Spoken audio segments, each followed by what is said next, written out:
O que você faria se encontrasse alguém ferido no meio do nada, sabendo que ajudar poderia custar sua própria paz? Bom dia, boa tarde, boa noite ou boa madrugada. Seja onde for que você esteja me ouvindo agora, seja muito bem-vindo. Meu nome é Gabriel Santos. Tenho 58 anos e sou fazendeiro aposentado do interior do Texas. Passei mais da metade da minha vida criando gado e aprendendo que o deserto ensina mais sobre a alma humana do que qualquer livro poderia ensinar. Antes de continuar, deixa aqui nos comentários de onde você está assistindo. Eu gosto de imaginar cada um de vocês aí do outro lado, vivendo essa história junto comigo. E se quiser continuar ouvindo histórias como essa, se inscreve. É rapidinho e ajuda muito o canal. O sol do meio-dia castigava a terra seca quando Thomas Reed cavalgava de volta para casa. O calor fazia o ar tremer acima do chão, criando miragens que dançavam no horizonte. Ele conhecia aquele caminho de cor, cada pedra, cada arbusto seco, cada curva da estrada empoeirada. Por isso, quando viu algo diferente ao longe, seu instinto de sobrevivência acordou imediatamente. Era uma figura, pequena, caída perto de uma cerca quebrada. Thomas puxou as rédeas do cavalo e estreitou os olhos contra o brilho do sol. A figura se mexeu levemente. Um movimento fraco que mais parecia uma súplica silenciosa do que um gesto voluntário. Ele hesitou. Nos últimos 20 anos, Thomas havia aprendido a evitar problemas. Havia perdido gente demais na guerra. Havia visto o que a bondade mal colocada podia custar. Mas algo naquele movimento frágil tocou uma corda antiga dentro dele. Ele desceu do cavalo e se aproximou devagar, as botas rangendo na terra seca. Quando ficou perto o suficiente, seu coração apertou. Era uma mulher jovem, não mais que 25 anos. Ela estava deitada de lado, o vestido rasgado e coberto de poeira. Seus pés estavam descalços e sangrando, marcados por espinhos e pedras afiadas. Os braços mostravam sinais claros de dificuldades, marcas que contavam uma história que ele preferia não imaginar. Ela abriu os olhos lentamente quando percebeu sua sombra sobre ela. O medo atravessou seu olhar antes de qualquer outra emoção. Por favor. A voz dela saiu rouca, quase um sussurro. Vai devagar e eu quebra de novo. Thomas congelou. Aquelas palavras carregavam um peso que ia além do físico. Ele reconheceu ali a voz de alguém que havia aprendido a antecipar a dor. Alguém que já não esperava a gentileza de ninguém. Você está segura agora, ele disse baixo, tirando o lenço vermelho do pescoço. Não vou machucá-la. Ela tremeu, mas não se afastou quando ele estendeu a mão. Thomas percebeu que ela estava avaliando se podia confiar nele. Uma conta que provavelmente já havia feito muitas vezes antes, sempre com resultados ruins. Com cuidado, ele tirou o casaco e colocou sobre os ombros dela.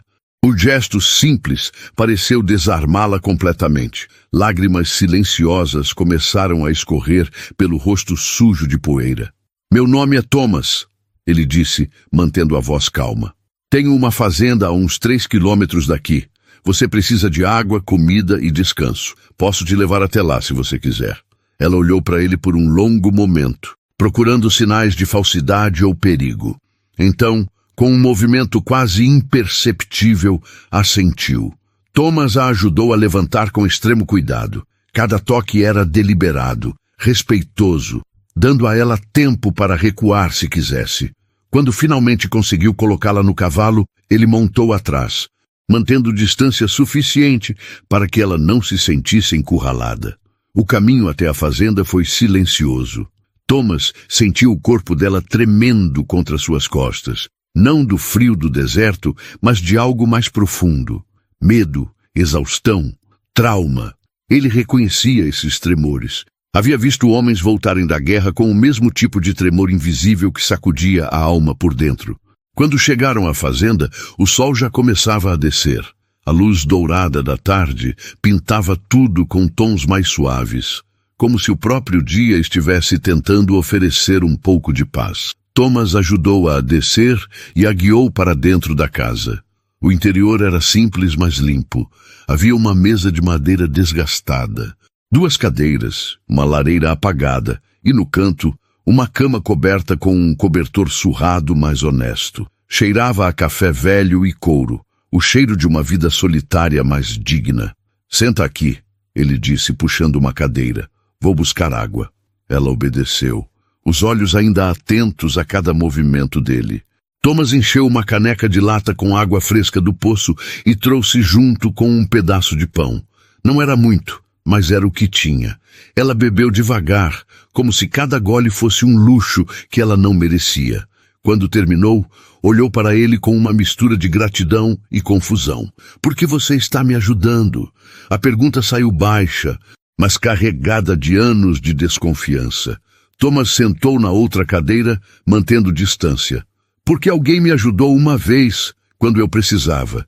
E porque deixar você ali seria o mesmo que virar as costas para minha própria humanidade. Ela baixou os olhos.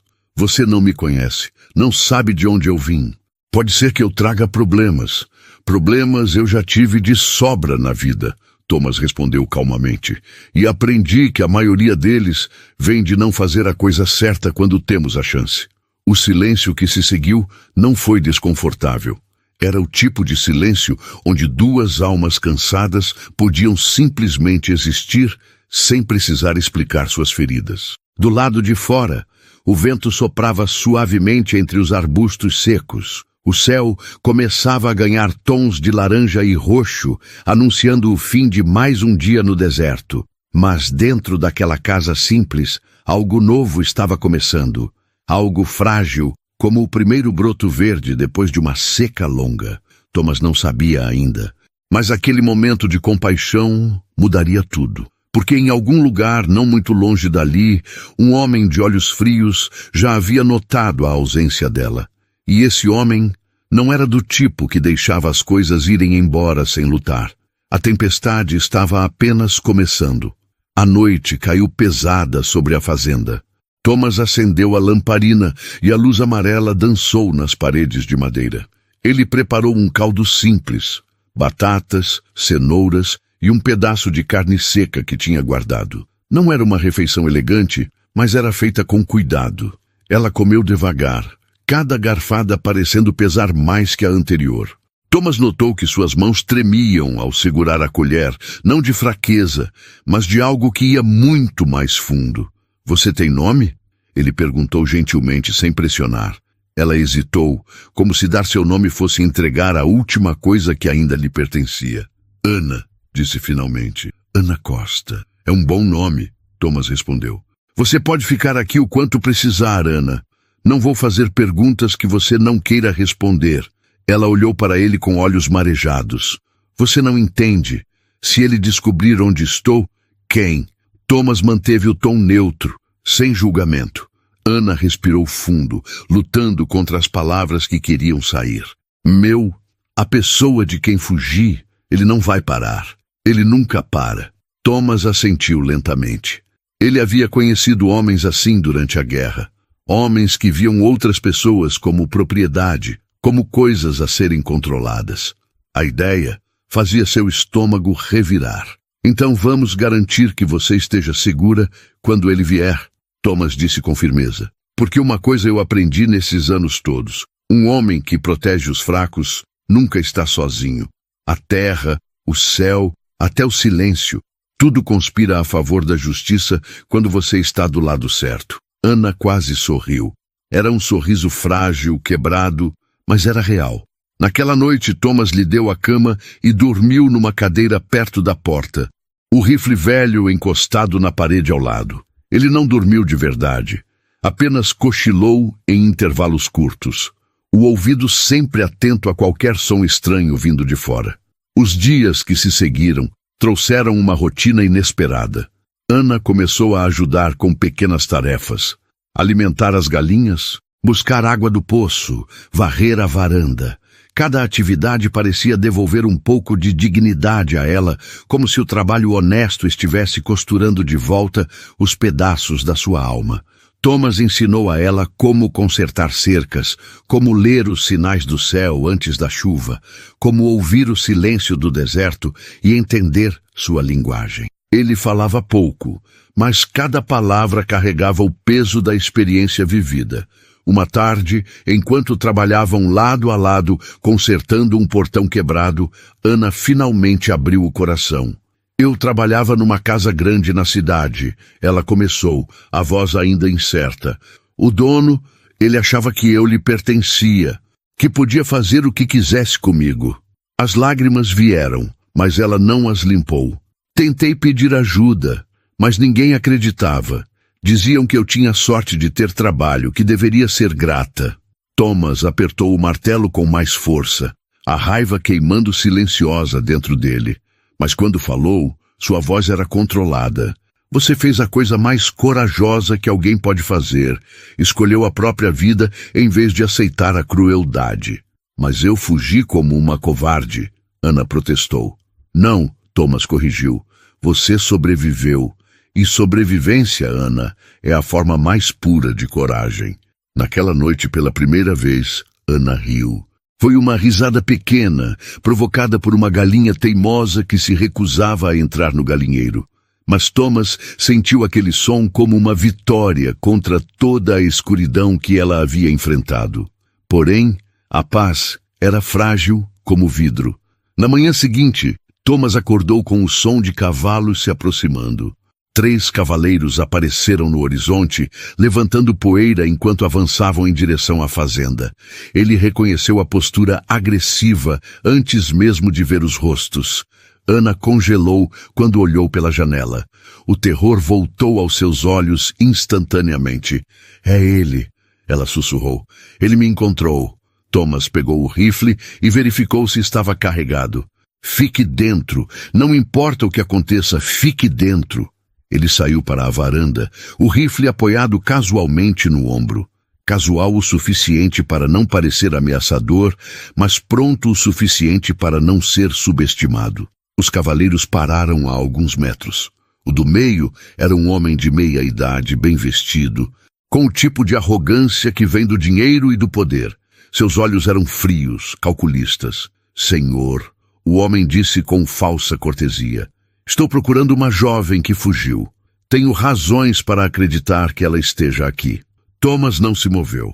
Essa terra é minha, e quem está nela está sob minha proteção.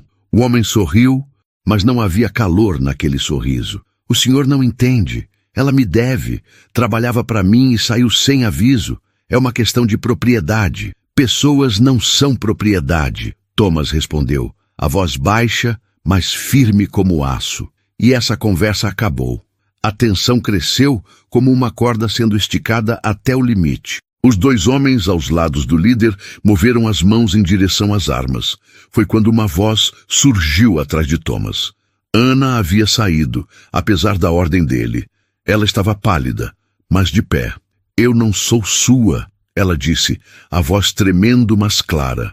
Nunca fui e nunca vou voltar. O homem desceu do cavalo, os olhos brilhando com raiva mal contida. Você vai se arrepender disso, garota. Thomas deu um passo à frente, colocando-se entre eles. A única pessoa que vai se arrepender aqui é você se der mais um passo.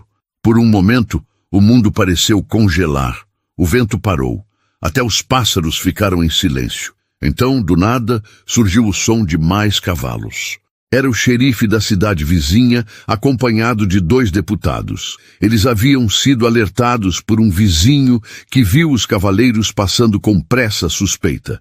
O xerife era um homem velho, mas com olhos que ainda enxergavam a verdade. Ele olhou para Ana, para Thomas e então para o homem rico. Senhor Martins, o xerife disse devagar. Recebi algumas denúncias sobre você. Parece que várias mulheres que trabalhavam em sua casa desapareceram ao longo dos anos. Acho melhor você vir comigo responder algumas perguntas. A arrogância derreteu do rosto de Martins. Ele olhou ao redor, percebendo que estava encurralado. Com um grunhido de frustração, ele montou no cavalo e seguiu o xerife, lançando um último olhar cheio de ódio para Ana. Quando o som dos cavalos finalmente desapareceu na distância, Ana desabou. Thomas a segurou antes que ela caísse, e pela primeira vez, ela deixou as lágrimas virem sem tentar escondê-las. Acabou, Thomas disse suavemente. Você está livre agora. Ela olhou para ele, o rosto molhado de lágrimas, mas com algo novo nos olhos. Esperança. Obrigada, ela sussurrou. Você me devolveu a minha vida. Thomas balançou a cabeça. Não, Ana, você já tinha. Eu só ajudei você a lembrar disso. Agora, meu amigo, me diga uma coisa. Você acredita que uma pessoa pode realmente recomeçar? Que as cicatrizes do passado podem se transformar em símbolos de força em vez de vergonha? Esta história nos lembra que a coragem não está em nunca cair, mas em levantar cada vez que caímos. Está em estender a mão quando alguém precisa. Está em escolher a gentileza mesmo quando o mundo nos ensinou a ser duros. Se essa história tocou seu coração de alguma forma, deixe um like para que mais pessoas possam ouvi-la. E se inscreva no canal para não perder as próximas histórias do Velho Oeste, onde a poeira esconde lições sobre humanidade. Agora me conta, que horas são aí onde você está? De onde você está me ouvindo? Eu adoraria saber. Cuide-se, amigo.